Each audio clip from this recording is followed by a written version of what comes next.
How's everyone doing today? Welcome back to On the Ball. Welcome back to yet another Premier League prediction show as we're going to go through every game of the Premier League this weekend. A bit of a shorter episode because of the cup final. A lot of games not going on. I think there's about 8 games this weekend, or maybe even 7.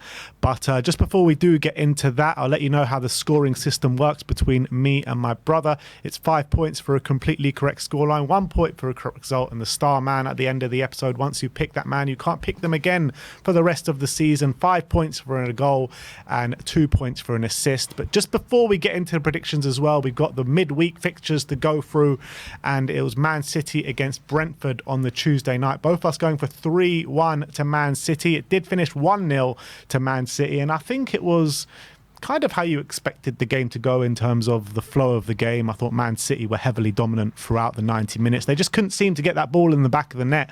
And then the goal did come with about 20 minutes to go. Erling Haaland putting it in the back of the net. And they go on to 3 points. To be fair, I thought Brentford, I felt really bad for them because I thought they played really well throughout the game. They've literally had the plan to perfection. And although, as you expect, City did dominate, I thought their chances they created, they were half chances. Flecken was second to most of them. They did create a few from like set pieces, but I thought Brentford on the breakaway were definitely looking threatening, and Onyeka will be kicking himself because he had one chance in the first half and one chance in the second half to really put Brentford in the lead. And if that goal goes in, it's maybe a very different game seeing how it was going. And I thought Brentford defended so well. It was just one slip throughout the game cost them, and Haaland took full advantage of it, and you can't give Haaland a one-on-one like that and expect him to miss. So obviously a big goal for him, but I thought credit to Brentford because I thought they played a really good game. No, they did defend really well, but I mean, when you look at it and you're looking at the stats specifically, 70% possession for Man City, which is expected, a 2.45 XG for Man City on the day towards Brentford's 0.35 throughout the whole game. So I do think it was a deserved victory for Man City.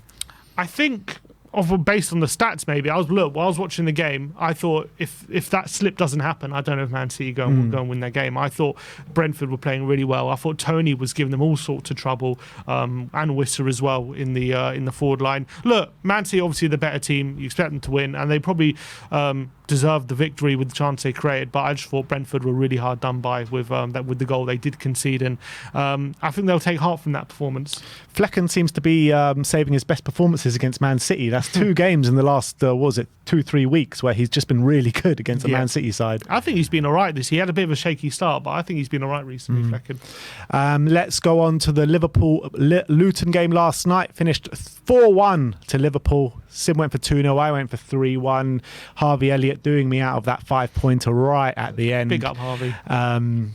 Yeah, it was a strange game in the first half. It went half-time, it was 1-0 to Luton, and you're thinking, is there a slip coming for Liverpool? Is the injuries that they do have kind of going to come and bite them in the arse? But second half was a resounding victory for Liverpool, and they really showed that quality, didn't they? Yeah, it was a lacklustre display, wasn't it, that first half? When they did take the lead, Luton, there were thoughts like Liverpool weren't looking great as well. They didn't have options off the bench. If they weren't going to get a goal soon, they didn't really have the options to change it. But as Rob Edwards said at full time, in the second half, they showed what Anfield can give them, and the Anfield crowd sucked the ball into the back of the net essentially.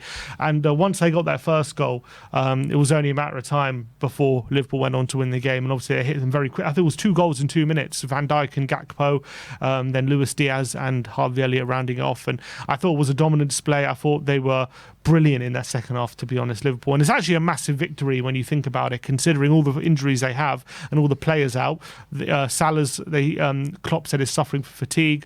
Nunes has a minor injury. Jota's out for months. So considering that, hopefully for them, from their point of view, it's only going to be this game without Salah and Nunes. It's so vital they got the victory just to keep them ticking over.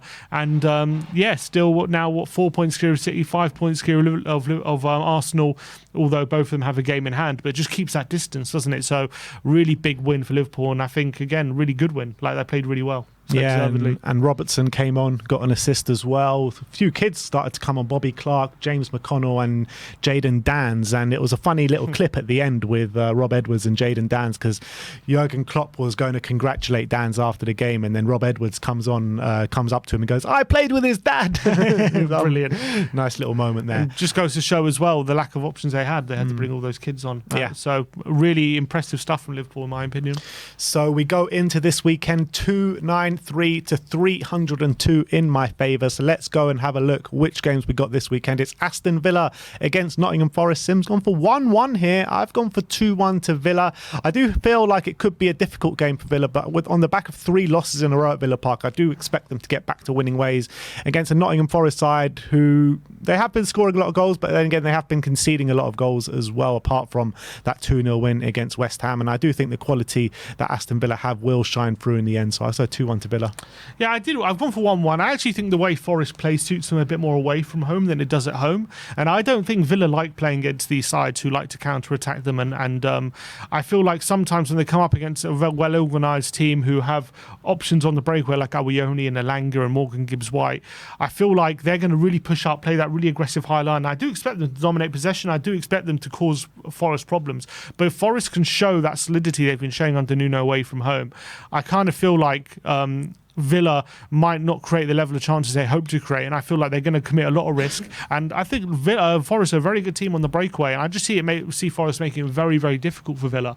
And I don't think Villa like playing against these kind of teams. So I also think their home form has slowed down a bit. I know they got a good win last week against Fulham, albeit again it was a game where I wasn't totally convinced by their performance, and I think they're going to have some more struggles here. So I've gone for 1-1. All right, Brighton against Everton up next. I've gone for 0-0 here. Sim has gone for 2-0 to Everton. It is a game where Brighton do find tricky at home to Everton. But having said that, Everton, especially on the road, they're struggling to score goals in a massive way. I think they haven't scored in their last 3 games. I think 4 out of 5 as well they haven't scored in.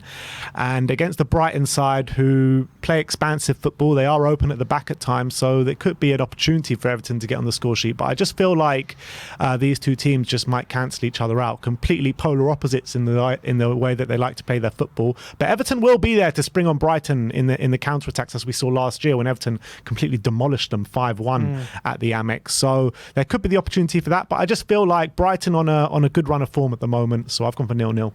Yeah, I actually had 0-0 down and then I changed it last minute. I just felt like Everton, they're desperate for a win here. Decore came back last week. I thought he looked good. He's obviously going to be back in the team. Calvert-Lewin's on a real bad streak, but I remember last season I think Calvert-Lewin was also on a really bad streak going in, or he'd just come back from an injury going into that game, and they obviously ripped them to shreds. And Brighton, knowing that Everton are going to sit really deep, they're going to play for a point, they just turned the dial to 100 trying to force the issue. They literally put everyone in the Everton half, and Everton completely took advantage of that. And I think maybe De Zerbi might have learned from that and maybe he'll adjust, but I think Brighton are going to go for it. I think they don't really know another way of playing, and I think they will dominate. I think they will camp inside Everton's half, and I think Everton will want that.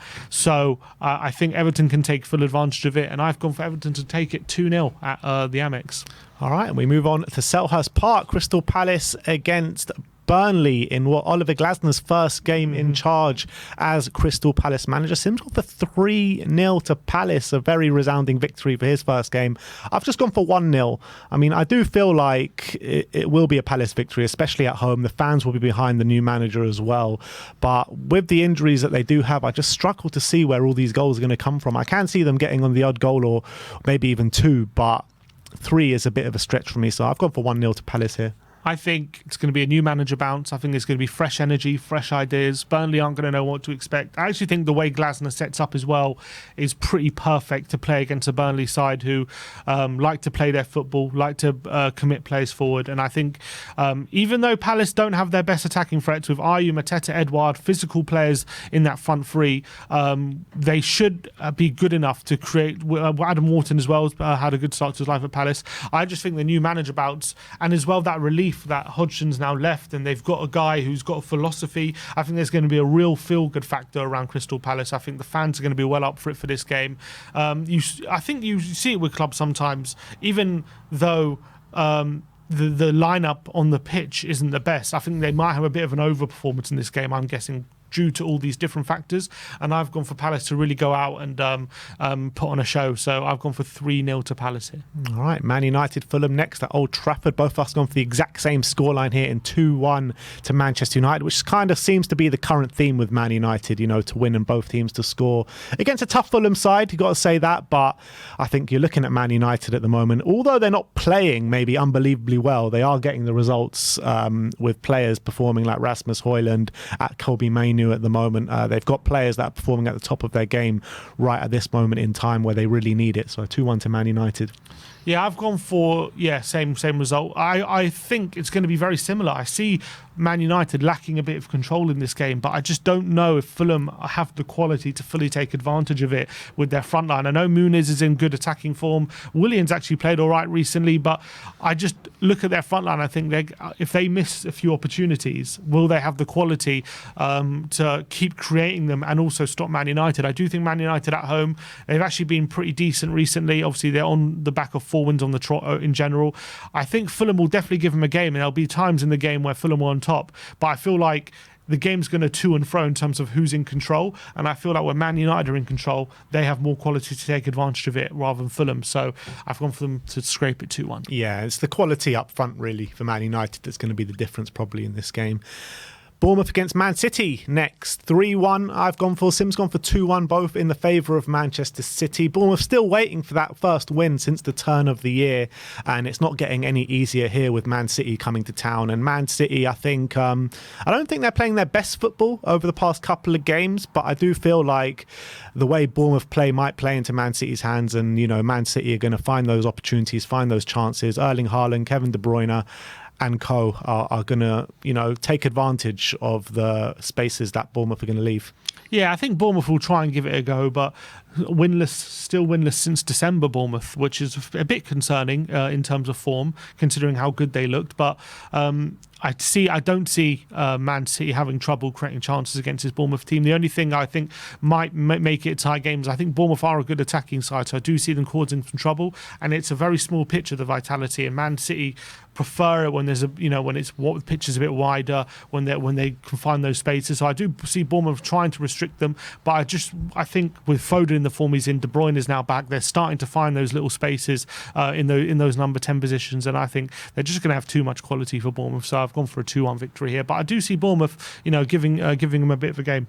And moving on to the next game at the Emirates, it's Arsenal against Newcastle. I've gone for 2-0 to Arsenal. Sim's gone for 2-1 to Arsenal. And I feel like the way Arsenal are playing at the moment, they're not conceding too many chances. And against a Newcastle side with a host of injuries, particularly up front, no Isaac, no Callum Wilson, I don't think they'll be back for this game. I just feel it's going to be fairly comfortable for Arsenal, to be honest. And as well as Arsenal didn't play well in Europe, I think they'll come back with a bit of confidence seeing as the way they're playing in the league, and I think it will be quite comfortable. 2-0 to Arsenal. I don't see it being comfortable. I think Newcastle are good enough to assert themselves in the game, and especially apparently there's reports Isaac might, back in training, maybe he's going to be fit for this weekend. So. If he is, he can give them trouble. Obviously Gordon should be available as well. So I do see them having some joy going forward, especially as well, given the fact Arsenal had a midweek game. Newcastle haven't had a free midweek, so maybe Newcastle will be a little bit fresher. But I just feel like Newcastle defensively this season haven't been the same level as they have been, last season. They've been way too open, and I just see Arsenal with the attacking talent they have just taking full advantage of that and coming out on top. I think it being a bit of a tight game. I think maybe a set piece might decide it from Arsenal, who've been so good at set pieces. But I don't see Arsenal having it all their own way in this one. But I do see Arsenal shading it 2-1.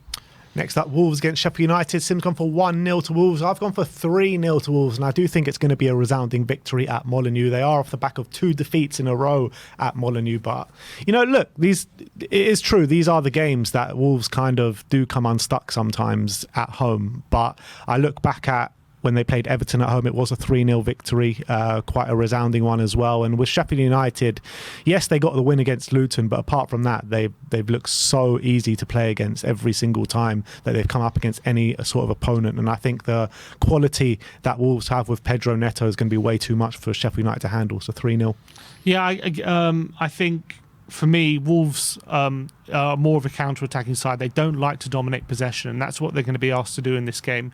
Sheffield United, off the back of that 5-0 defeat last week, I can't remember off the top of my head who it was against, but they lost 5-0.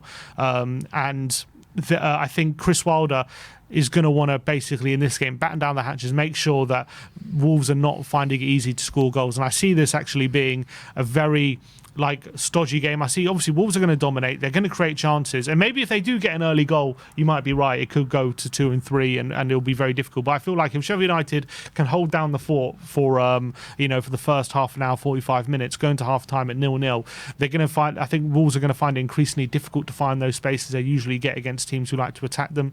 But I still think they've got too much quality not to score in this game, and I also don't think Sheffield United are good enough to hold them out for the whole game. So I've gone for Wolves to get the goal and get the win.